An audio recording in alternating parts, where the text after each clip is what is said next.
Lysandra was a creature of shattered pieces, held together by silence and shame. In the brutal hierarchy of the obsidian claw pack, she was less than nothing. She was an omega, a wolfless omega, a barren stain on a family name that had already been dragged through the mud decades ago. Her parents were gone, lost to a border skirmish that her uncle, the current Alpha Theron, called a necessary sacrifice. Lysandra called it a convenient tragedy. It had left him in power, and her in his shadow. The pack valued strength above all else, brawling prowess, the ferocity of one's inner wolf, the ability to bear strong pups. These were the currencies of worth. Lysandra possessed none of them. Her wolf had never manifested, leaving a hollow ache where a second soul should have been. The pack healers had declared her barren at 16, a final, damning verdict. She was a splinter in the pack's hide, a constant, irritating reminder of weakness. Her only solace was movement.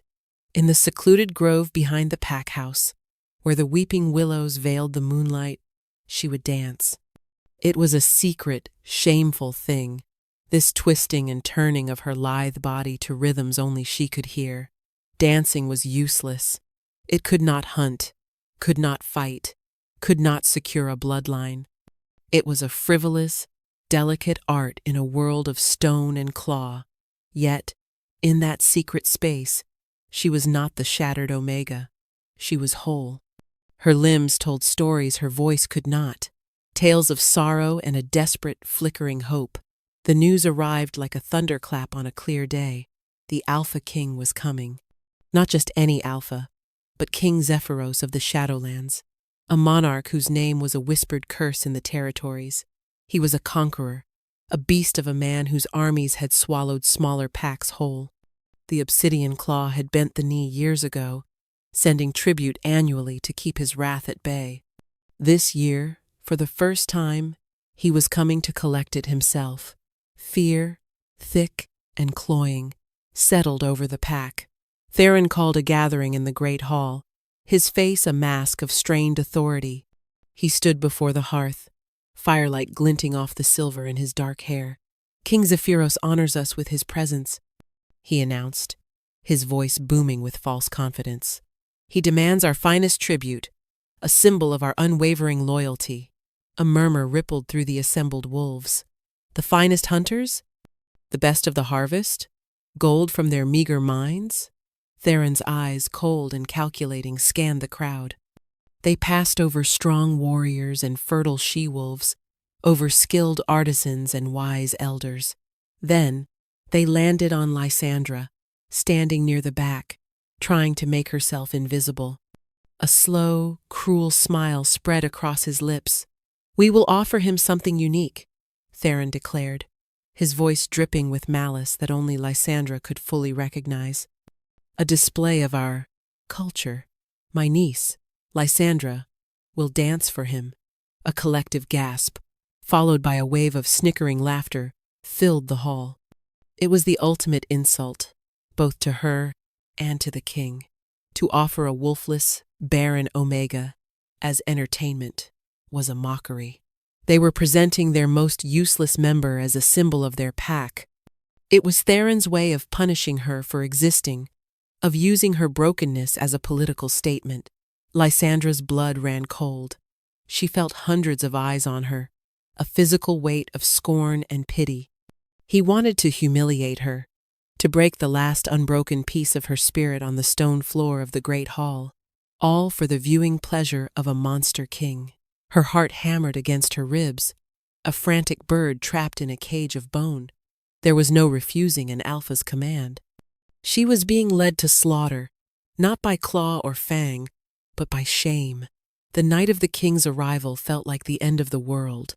A chilling wind swept down from the mountains that bordered the Shadowlands, carrying the scent of pine and something else, something wild and dangerous. King Zephyros arrived not with an army, but with only a handful of his royal guard, their black armor seeming to drink the torchlight. It was a testament to his power that he needed no more. He was larger than she had imagined, a giant carved from granite and shadow. His hair was as black as a starless night, and his eyes, when they swept the hall, were a piercing, glacial gray. A jagged scar ran from his temple down his cheek, a white line against his stern, unforgiving face. Power rolled off him in palpable waves, a suffocating pressure that made every wolf in the room, including Alpha Theron, lower their gaze. He did not sit on the throne Theron offered, but remained standing, a predator surveying his territory. "You have my tribute?" King Zephyrus's voice was a low rumble, the sound of rocks grinding together in the deep earth. It was a voice that expected and received absolute obedience. Theron plastered on a servile smile. "Of course, Your Majesty. We offer you a performance, a dance from the most unique of our pack." He gestured sharply toward Lysandra, who was being pushed forward by two of his guards. She stumbled into the center of the hall, her simple linen dress feeling as thin as cobwebs. The stone floor was cold beneath her bare feet. The silence was absolute, broken only by the crackle of the fire. She could feel the contempt of her packmates and the cold, analytical gaze of the Shadow King.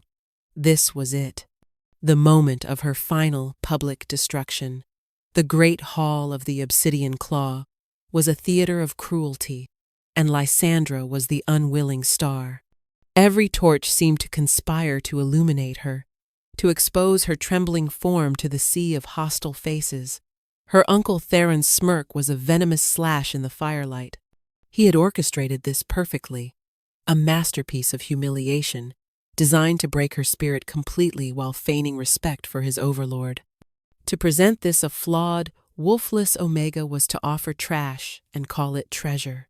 A musician in the corner, on Theron's sharp command, began to play a slow, mournful tune on a simple flute. It was a dirge, a song of sorrow. They were not even granting her the dignity of a proper melody. They were playing the soundtrack to her shame.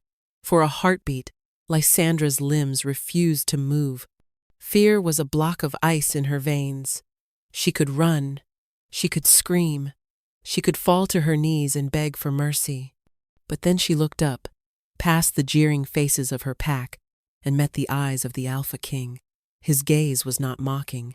It was unnervingly still, a winter storm held in perfect, terrifying suspension. There was no pity in it, but there was no scorn either. There was only an intense, unnerving focus. Something shifted inside her. A tiny, defiant ember flared in the hollow of her chest. If they wanted a performance, she would give them one.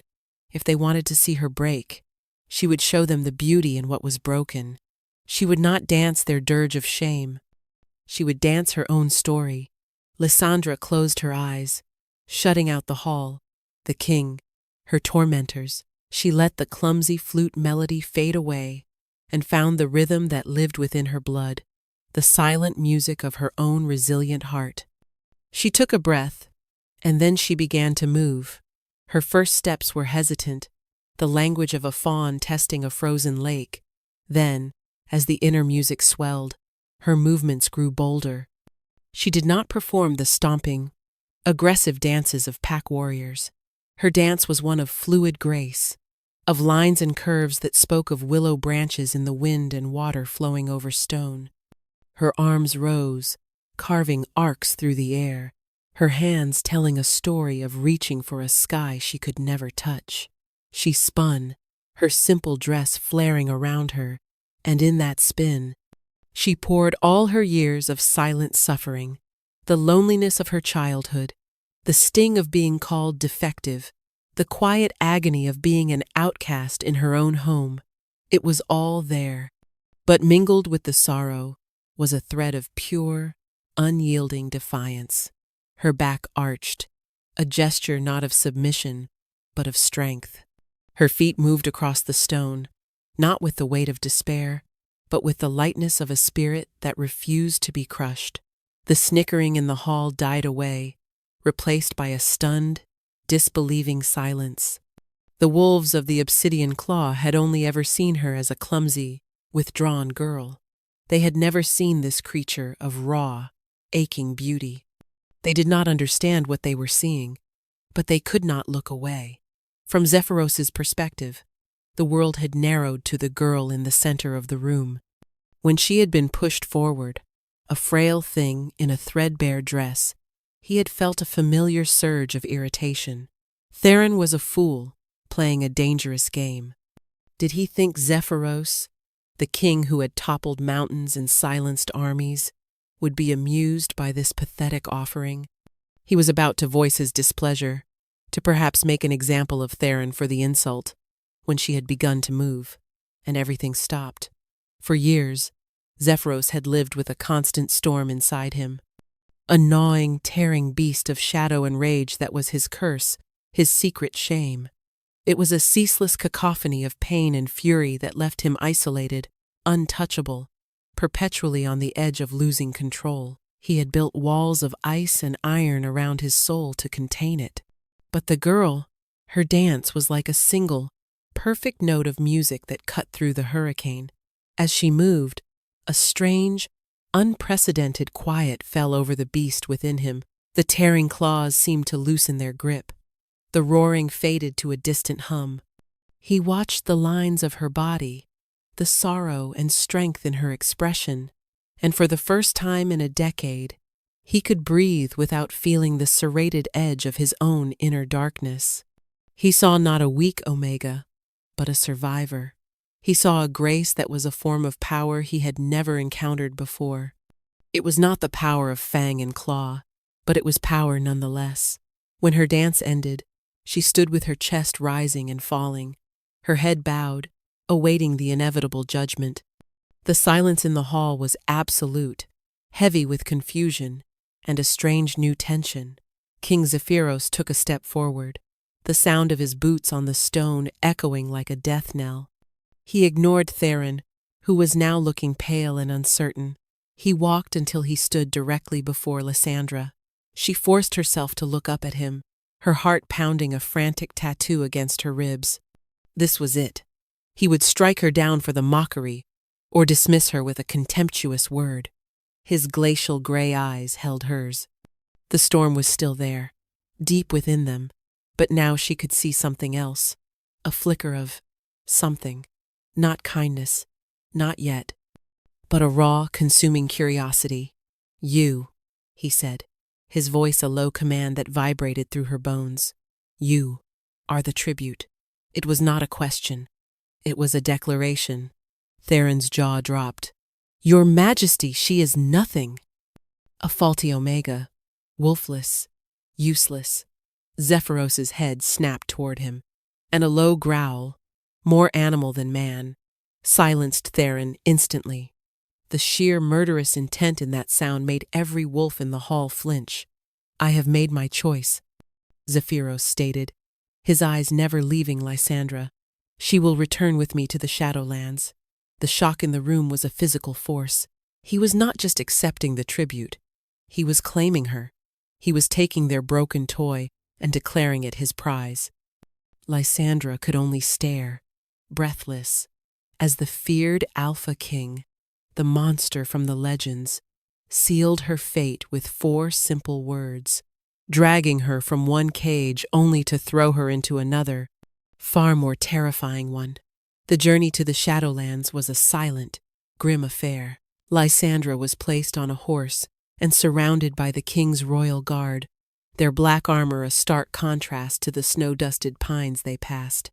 The king himself rode at the head of the procession, his back a rigid wall of muscle and authority. He never once looked back at her. She was a possession, a piece of tribute being transported, nothing more. The Shadowlands lived up to their name. The mountains grew taller, their peaks like jagged teeth tearing at a bruised sky. The trees were ancient and gnarled, and a perpetual twilight seemed to cling to the valleys. Zephyros's fortress was not a castle of elegant spires, but a brutalist citadel of dark, volcanic rock that seemed to have been clawed from the mountain itself. It was a place built to withstand sieges, both from without and, she would soon learn, from within. Inside, the fortress was just as intimidating. The halls were vast and cold, echoing with the footfalls of guards. Tapestries depicting legendary battles and monstrous beasts hung on the stone walls, their threads dark with age. The staff who met her were disciplined and silent, their faces impassive. They showed her to a suite of rooms larger and more luxurious than any she had ever known, with a hearth that burned brightly, and furs piled high on the bed. But the heavy oak door and the barred windows made its true nature clear. It was a gilded cage. For 2 days, she was left alone. Food was brought on silver trays, and a servant girl laid out clean clothes, but no one spoke to her beyond quiet, respectful necessities. She was a ghost haunting these opulent rooms, her purpose a terrifying mystery. She expected cruelty, violence, or at the very least, cold neglect. This respectful confinement was somehow more unnerving. On the evening of the 3rd day, the summons came. A guard, his face a mask of stone, appeared at her door. "The king requires your presence." Her heart leaped into her throat. Led through winding, torch-lit corridors, she was brought not to a throne room or a formal hall, but to the door of the king's private chambers. The guard opened it and stepped aside, leaving her to enter alone. The room was stark and masculine, dominated by a massive hearth and a table littered with maps and daggers. Furs were thrown over heavy, dark wood furniture. The air smelled of wood smoke, old leather, and the faint, sharp scent of ozone, like the air after a lightning strike. King Zephyros stood by the fire, his back to her. He had shed his armor, and in a simple black tunic and trousers, he seemed both less and more intimidating. The sheer, coiled power of his physique was impossible to ignore. He turned slowly, and her breath caught. The firelight carved deep shadows onto his face, accentuating the harsh lines and the scar. In his eyes, she saw an exhaustion so profound it looked like a physical wound. A fine tremor ran through his right hand, which he quickly clenched into a fist at his side. He was fighting a battle she could not see. He did not ask her to approach. He did not ask her name. His voice, when he spoke, was rough, strained. "Dance." It was a command, not a request. Lysandra flinched. Here, in the suffocating intimacy of his private room, there was no music, no audience save for the tormented king. Fear warred with a strange flicker of empathy for the pain she saw in his eyes. She nodded mutely, her throat too tight to speak. She moved to the center of the room, the thick fur rug soft beneath her feet. Taking a shaky breath, she closed her eyes and sought that inner rhythm once more. This time, the music she found was softer, more questioning. It was a melody of uncertainty and survival. Her movements were less about defiance and more about a quiet plea for understanding. She danced the story of a caged bird, not beating its wings against the bars, but finding a small measure of freedom in its song. She did not know how long she danced. She lost herself in the motion, the only way she knew to cope with the terror and confusion that swirled within her. When she finally slowed, her limbs aching and her breath coming in soft pants, she opened her eyes.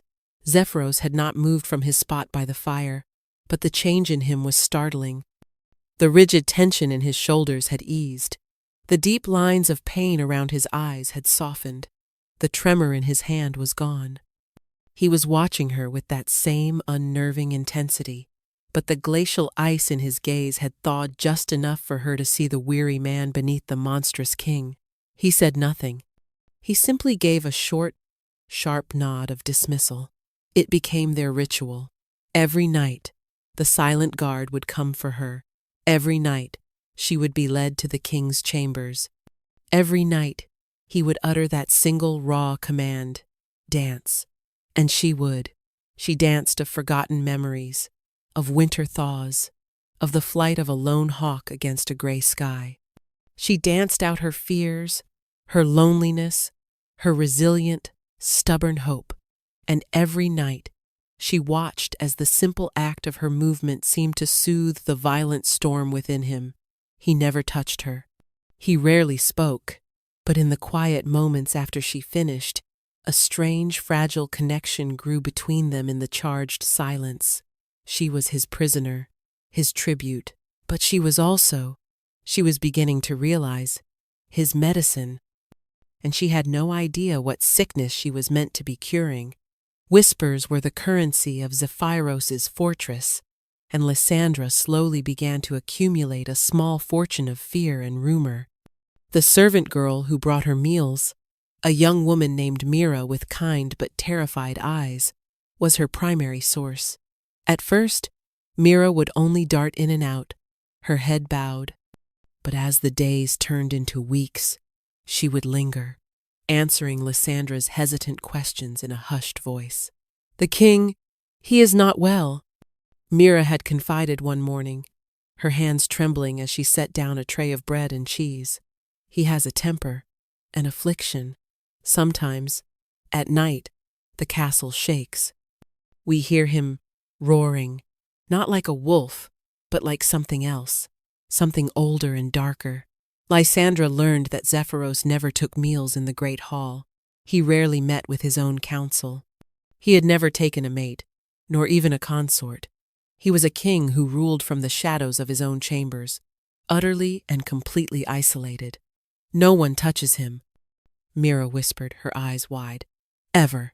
It is the first rule of the castle." This knowledge cast their nightly rituals in a new, more dangerous light. His torment was not just emotional, it was physical, volatile.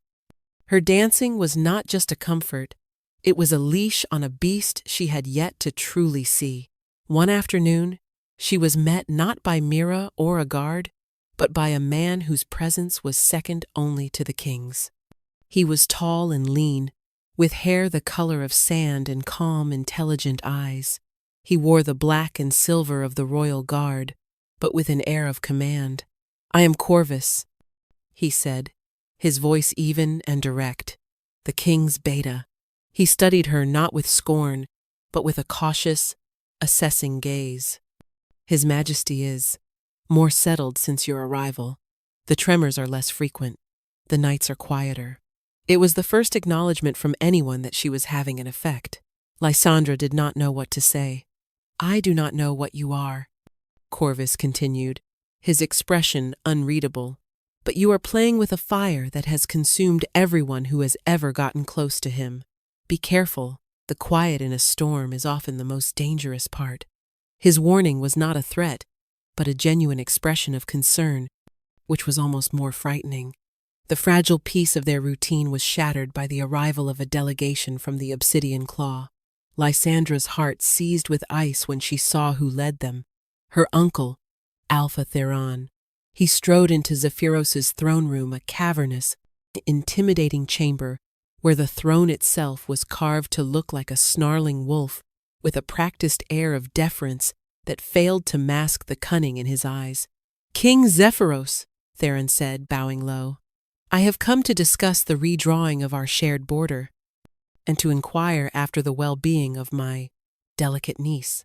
His gaze slid to where Lysandra stood beside the throne, a position Zephyros had silently commanded her to take. It was a clear, unspoken statement of possession. "She is well." Zephyros's voice was flat, devoid of emotion. Theron's eyes glinted with malice. He took a step toward Lysandra, his lips curling into a familiar, condescending smile. "Lysandra, my dear, you look pale. This harsh mountain air must be difficult for one so frail." He reached out as if to touch her arm, a gesture of familial concern that was, in truth, a blatant act of dominance. It was a reminder to her, and a challenge to Zephyros, that she was his blood, his property, a broken thing he had discarded. Before his fingers could make contact, a low growl echoed in the vast hall, a sound so primal and menacing that Theron's hand froze in midair. It came from Zephyros. He hadn't moved a muscle, yet the temperature in the room seemed to drop by 20 degrees. The raw, unrestrained killing intent that radiated from him was a physical force. "She is my tribute," Zephyros said, his voice lethally soft. "And you will not touch what is mine." Theron paled, snatching his hand back as if burned. He stammered an apology, his bravado crumbling in the face of the king's possessive fury. The tension in the throne room was thick enough to choke on. Lysandra stood frozen between the two alphas, one who had tormented her for years, and one whose protection was as terrifying as any threat. She had been a pawn in her uncle's game, but now she was a prize in the king's, and she could feel the board being set for a much deadlier match. Theron's presence was a poison seeping into the stones of the fortress. Though he was relegated to guest quarters far from the king's wing, his influence lingered. Zephyros was agitated, his calm shattered. The nightly ritual changed. When Lysandra was summoned to his chambers that evening, the air was thick with a volatile energy. The tremor was back in his hand, more pronounced than ever, and a muscle jumped in his jaw. "Dance!" he commanded, but his voice was a raw, guttural rasp. She obeyed. It's her movements more urgent, more desperate, as if she could physically weave a shield of peace around him, but it wasn't working. He paced before the fire like a caged wolf, his shadow looming large and distorted on the wall behind him. The rage and pain rolling off him were so intense, she could almost taste them. "Enough," he suddenly snarled, cutting her off mid-spin. "Leave me!" The harshness of the dismissal struck her like a slap. Heart sinking, she turned and walked toward the door. Her shoulders slumped. She had failed. The fragile solace she provided had been broken. As her hand touched the cold iron latch, a sound tore through the room behind her. It was a sound of pure agony, a wet, tearing roar that was not wolf, not man, not anything she had ever heard. It was the sound of a soul being ripped apart. Every instinct screamed at her to flee, to obey his command and run, but she couldn't. Corvus's warning, Mira's whispers, the torment in Zephyros's eyes, it all coalesced into a single, terrifying truth. This was his affliction. This was the beast. She turned back. Zephyros was on his knees, his body convulsing. His back was arched in an unnatural, agonizing bow. From his skin, from the very air around him, black tendrils of pure shadow were erupting. They writhed like living things, clawing at the air, solidifying and then dissolving, hissing with a sound that scraped at her hearing. His form seemed to shimmer and distort, caught between man and something else. His eyes glowed with a feral crimson light. He lifted his head, and the face that looked at her was a nightmare mask of his own, twisted by a monstrous power. I said, "Leave," he roared, his voice a horrifying duet of his own, and a deeper, more demonic tone. Fear, cold and absolute, washed over her. But beneath it, a strange, inexplicable pull resonated within her chest, a hum that seemed to answer the violent thrumming of the shadows. She saw past the monster to the man trapped inside, the man whose pain she had been soothing for weeks. He was not a beast to be fled from. He was a soul in torment. Instead of running, she took a hesitant step forward. She began to hum, a soft, low melody, the tune she had danced to that first night, the one she held in her heart. The effect was immediate. The writhing shadows stilled for a fraction of a second. The crimson light in Zephyros's eyes flickered, a hint of his own glacial gray breaking through. He stared at her, his monstrous features contorted not just with rage, but with utter, stupefied disbelief. She was not running. She was not screaming. She was singing to his demon. In that moment of shocked lucidity, he saw her not as a tribute or a cure, but as the bravest soul he had ever encountered. The next day, a fragile calm had settled. Zephyros was himself again, though pale and drained. The confrontation came in the cold light of the throne room. Theron, emboldened by what he likely perceived as the king's instability, was making demands about trade routes, his tone bordering on insolent. And as the alpha of a sovereign pack, "I must insist," Theron was saying. "You are the alpha of a vassal pack." Zephyros cut in, his voice like ice. "And you will remember your place." He stood, descending the few steps from his throne. He stopped beside Lysandra. "My tribute seems to have forgotten her manners. Perhaps a reminder is in order." Before anyone could react, Zephyros moved. He didn't touch her. Instead, a single, deliberate tendril of shadow detached from his own and slithered through the air to gently brush against Theron's cheek. It was colder than grave dust, a touch of pure, otherworldly dread. Theron froze, his face draining of all color. He had just witnessed forbidden, monstrous magic used with casual, terrifying control. It was a silent, undeniable threat. Zephyros was not just protecting Lysandra, he was claiming her with the very power that was his curse, defying all norms of secrecy.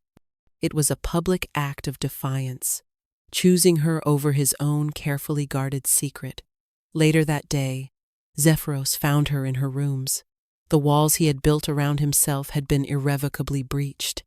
He looked at her, the woman who had seen his monster and had not fled, and he finally gave her the truth. "It is a blood curse," he said, his voice heavy with the weight of generations. "The first king of my line made a pact with a shadow entity for power, the power to build this kingdom. The price was that his wolf, and the wolf of all his descendants, would be bound to it. It is not a wolf of flesh and blood. It is a beast of rage and shadow. It grants me immense power, but it is constantly trying to consume me, to unmake me." He finally looked at her, his glacial eyes filled with a vulnerability she had never seen. "Until your dancing, your presence, it quiets the beast. It gives me clarity. I do not understand it, but it is the only peace I have ever known." The secret was out, laid bare between them. He was a monster, and she was his unlikely anchor. And in that moment of shared, terrifying truth, something new and fragile began to grow, a bond forged not of duty or tribute, but of mutual salvation.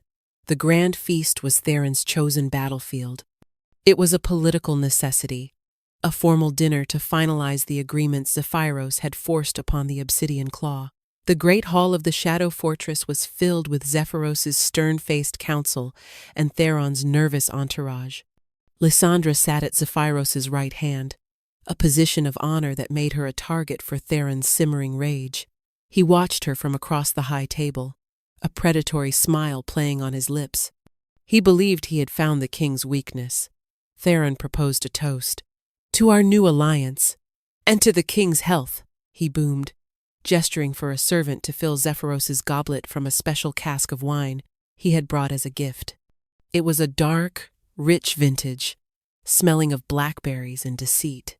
Corvus moved to intercept, his hand on his dagger, but Zephyros waved him off. To refuse the toast would be a diplomatic insult, a sign of weakness. He knew it was a trap.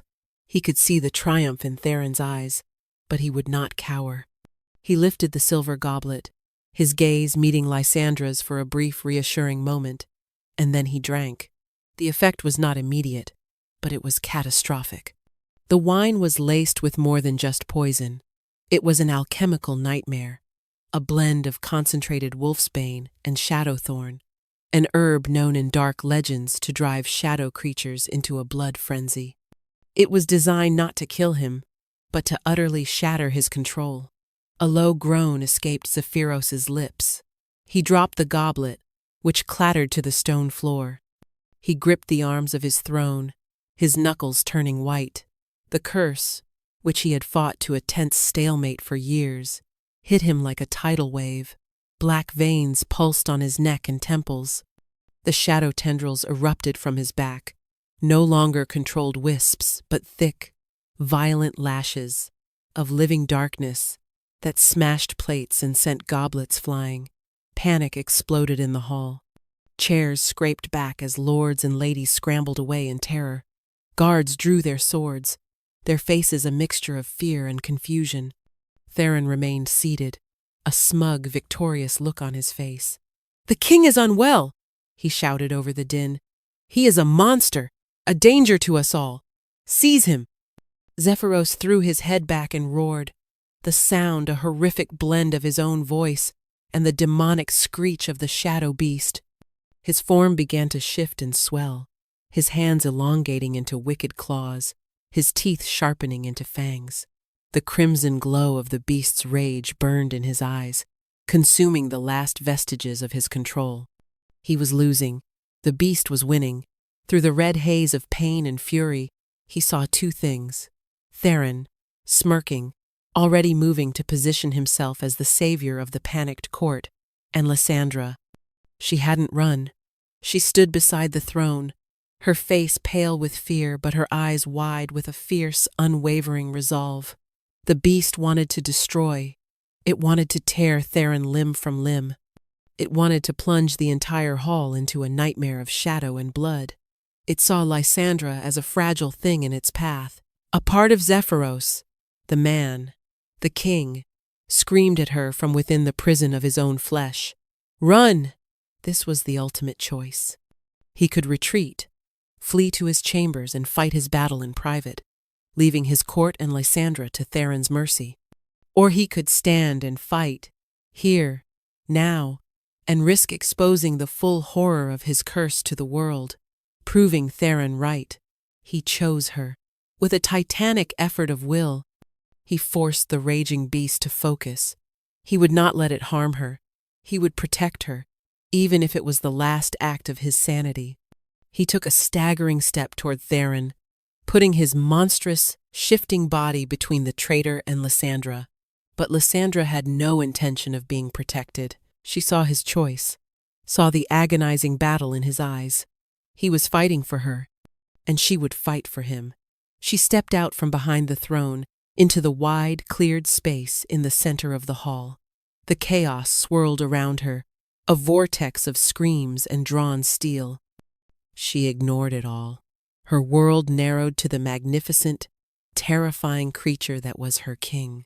There was no music. The only sounds were the crackle of the fire, the howls of the beast, and the panicked shouts of the court. In the heart of that terrifying symphony, Lysandra began to dance. Her feet found their rhythm on the cold stone. It was not a dance of sorrow or defiance. It was a dance of absolute, radical acceptance. Her arms swept up, not in fear, but in welcome. Her body spun, not in a desperate flight, but in a confident orbit around the storm that was Zephyros. It was a dance that said, I see all of you, the man, the king, and the monster, and I am not afraid. The effect was more powerful than any spell. The violent, lashing shadows, drawn to her movement, seemed to lose their vicious edge. They slowed, their hissing quieted. Instead of trying to tear the world apart, they began to weave around her, drawn to her grace as moths to a flame. The crimson inferno in Zephyros's eyes flickered. He saw her, a beacon of impossible calm in his personal hell. Her trust was a shield. Her acceptance was an anchor. She danced closer, her movements fluid and fearless. The shadow tendrils, now moving with a strange, hypnotic grace of their own, wrapped gently around her wrists and waist, not to restrain, but to connect. The power of the curse, amplified by the poison, was still there, but it was no longer a mindless rage. It was listening to her. Zephyros felt the change down to his bones. Her courage was flowing into him, giving him strength. He found a focal point in her eyes, a place to anchor his will. With a final shuddering roar that was more controlled, more his, he forced the transformation back. The claws receded. The shadows drew back into his skin. The monstrous features smoothed back into his own harsh, beloved face. He stood panting, sweat beading on his brow, exhausted but whole. He was still the Shadow King, power thrumming beneath his skin, but he was in command. She had not banished his demon. She had taught it how to dance. A profound, ringing silence descended upon the great hall. The court, which had been cowering moments before, now stared in absolute awe. They had witnessed their king transform into a thing of nightmare, and then they had witnessed a small, wolfless omega tame that nightmare, with nothing but movement and courage. Zephyros's breathing was harsh, but his eyes were clear. He straightened to his full, imposing height. The residual power of the shadow beast clinging to him like a royal mantle. He turned his gaze from Lysandra, a look of infinite gratitude passing between them, and fixed it upon his true enemy. Theron was frozen, his face a mask of disbelief and horror. His plan had not just failed, it had backfired spectacularly. He had meant to expose a monster, and had instead revealed a savior. Slowly, Zephyros raised a hand, his fingers still tinged with shadow. He pointed directly at the trembling Alpha. "Traitor," he said. The word was not shouted. It was a low, cold pronouncement of doom that carried more weight than any roar. That single word broke the spell of shock. Corvus was the first to move, with a sharp cry of, "For the king!" He and the royal guard surged forward. Theron's few loyalists made a pathetic attempt to defend him, but they were quickly and efficiently subdued. Corvus himself slammed Theron against the high table, twisting his arms behind his back. "The wine cask," Zephyros commanded, his voice regaining its full authority. A guard brought the cask forward, and a royal taster, his hands shaking, analyzed a sample. "Shadowthorn and wolfsbane, my lord," he confirmed, his voice trembling. "A potent, forbidden concoction. Enough to drive any wolf mad with rage." The evidence was irrefutable. Theron's plot was laid bare for all to see. He spat and struggled in Corvus's grip. "She's a witch," he shrieked, his eyes wild with desperation. "She has enchanted him. That thing should have torn you all apart." Zephyros walked calmly toward him, the crowd parting before him like the sea. He stopped before his defeated foe. "She is not a witch," he said, his voice dangerously quiet. "She is my queen." He looked back at Lysandra, his expression softening into something no one in his court had ever seen on his face before. Pure, unadulterated love. He turned his attention back to Theron. "You sought to use my curse against me. You will now experience a curse of your own." He placed a hand on Theron's forehead. A pulse of black energy flowed from him, and Theron screamed. "You value the strength of the wolf above all else, so you will live without it." Zephyros stripped Theron of his alpha status, severed his connection to his wolf, and banished him, casting him out to live as a wolfless rogue, the very fate he had so despised in others. With the threat neutralized and the traitor dragged away, Zephyros turned his full attention to Lysandra. The court watched, holding its collective breath. This was a moment that would redefine their kingdom. He walked to her, his long strides eating up the distance between them. He did not stop before her. He knelt. The Alpha King, the conqueror of the Shadowlands, the man who bent to no one, knelt on the cold stone floor before the Omega he had taken as tribute. A collective gasp swept the hall. "Lysandra," he said, his voice raw with emotion as he took her hand, "you called me a monster. You were wrong. I was just a man lost in a storm. You are not my medicine. You are my anchor. You are the eye of the hurricane. You are my salvation." He looked up at her, his glacial eyes shimmering with unshed tears. "You are my mate." He rose, and before the stunned eyes of his entire court, he lowered his head and gently, reverently, bit the juncture of her neck and shoulder. It was not the savage, claiming bite of a possessive alpha, but a tender, sacred act. A mark bloomed on her skin, a swirl of shadow and light, a perfect, intricate pattern that seemed to hum with a quiet power. He pulled back, his forehead resting against hers. A new strength flowed into Lysandra, the power of a Luna, the might of the Shadowlands, all of it tempered by her own unique grace. She was no longer the shattered Omega. She was the Shadow Queen, a lone lord, then another, and then the entire court, dropped to one knee. They were not bowing to the wolfless girl from a disgraced pack. They were bowing to the woman who had brought light to their shadows, the Luna who had calmed their king's demon and, in doing so, had saved them all. Their kingdom would no longer be defined only by strength and fear.